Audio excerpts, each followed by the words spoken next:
Try it again.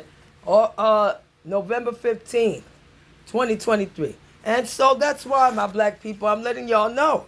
I had to step out of the shadows because all the kids are unsafe. My kid is unsafe. That's a big problem, yo. I drop everything when my kids is unsafe. I don't care who got to say what. They ain't telling me shit. Yo, they ain't keeping my kids safe. They ain't keeping me safe or my family safe or nothing. Yo, you got black women and children being attacked all over. Even men sometimes are getting attacked. Black men. There's a couple videos out there, Asians attacking black men and stuff. Everybody's getting emboldened now because they all have one thing in common. Do you want to know what y'all all have in common? The white Americans who pretend like they, care about racism, but not enough that we giving anything back. We our ancestors made sure, we make sure, they stole everything from the Indians and from y'all, forced my people to work and, for free and brutalized. I mean, seriously brutalized. Talking about humanitarian crisis.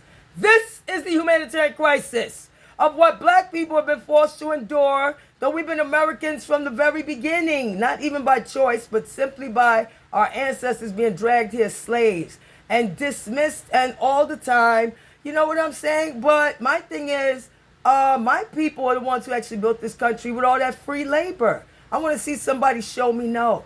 That no, that didn't happen that way. And you know what else I noticed? Another behavior pattern, because I'm going to let y'all know what y'all all have in common.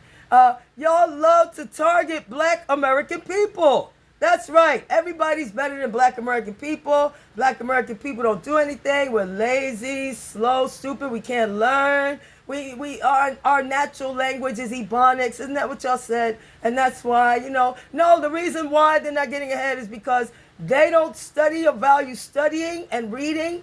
And you got to put a lot of hard work in if you want to, graduate and actually know something besides, let's figure out 157 genders to make up. No. And so all of y'all liberals who had a hand in defunding all of our schools and substandard everything and sabotaging our communities, our education and everything. I'm one of the few who made it through and got a high quality education before y'all watered it down and dumbed it down to make an excuse for why black people were struggling, because we were taught for hundreds of years not to value education. And so you thought just when they became free for a few decades after civil rights had to fight for the education, civil rights, then you thought everybody was going to run and say, oh yeah, we value education now. No. That was a trained and learned behavior pattern, trained by your ancestors and upheld by y'all to keep us with substandard education, fight charter schools, or make excuses, dumb down, water down. The SATs didn't need to be watered down. I did just fine because I studied, motherfucker. Huh? I did 1,200 and 1,260 on the PSAT and then the SAT 1,260. Did better on SAT. Was in the top 1% of the country for my SAT scores. A journalist from the, what was that? Inwood News or something, a little small local paper up there. Washington Heights came and interviewed me in my school in my principal's office because my SAT score was so high they couldn't believe it. Huh. I scored off the charts for everything since I was in third grade, so miss me with the bullshit. It's about valuing reading and studying over partying. And you know what y'all all have in common? The white folks, the racists, the ones who are liberal, the foreigners, all of y'all, even ignorant blacks, the coons, the house slaves and the elites. You know what y'all have in common? You're all quite fine with black people being targeted in our communities, and you keep it quiet, hush it up, and dismiss all of the brutality against us and try to brainwash because y'all got your reparations, because y'all worked hard and you're at the top. I notice when you get to the top, people stop talking about reparations, about making sure black people get reparations. They don't support that anymore.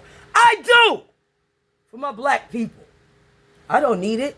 I'm just fine. I'm brilliant. Real talk.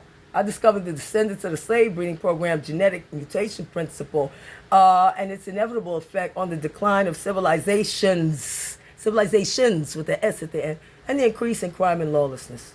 Due to that dependency, it's like a codependency relationship. Any slave-based economy is inevitable to fail. Because even when those slaves are free, they've already been brutalized psychologically and trained psychologically to have less goals, less values, and only uphold white supremacy.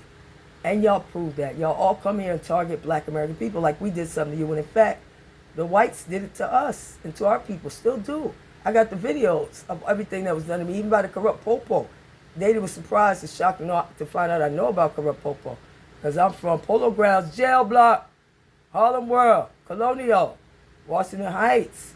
You know what I'm saying? 160. Where I stumbled up there running from my mother because she would have whipped my ass if she knew what I was doing. That's how they got down back then.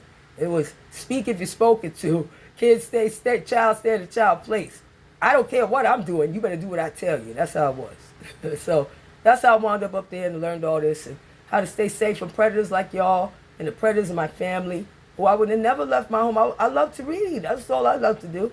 When I went on 160, I used to carry a book there, but I realized I had to leave the books behind because it was suspect. They didn't value or respect that. It looked odd. I didn't want to stand out. I learned, thank God. That's why I wasn't handcuffed to that radiator instead of 27 times like poor Angel. That deal I call Angel because I don't know his name. He was murdered at 165, the building right there on the corner. I believe it's 540, I'm not sure. And I went back there. I'm going to go back again because I prayed his soul is not trapped in that damn little bullshit-ass drug dealing apartment that he ain't had no business in. He was innocent like me, but he was an old man. I could tell he was illegal and he was there doing what he was doing just to support his family. He would leave every time before it got dark. He didn't make it one day to leave. He got murdered in there by two niggas who, you know, was body boys. I seen who I think did it like 10 days before. I ran out of there because I kept warning him not to do that. My people told me, well, you don't go to no spot with no one or two people, yo, you could be set up. And he was. Thank God not by me. But y'all got all the kids in danger, including mine, and y'all out there laughing and high-fiving while a little girl got her nose broken, her eye almost put out by wild Mexican migrant women, drunk women threw bottle and punched her in the nose. Missed me with the bullshit.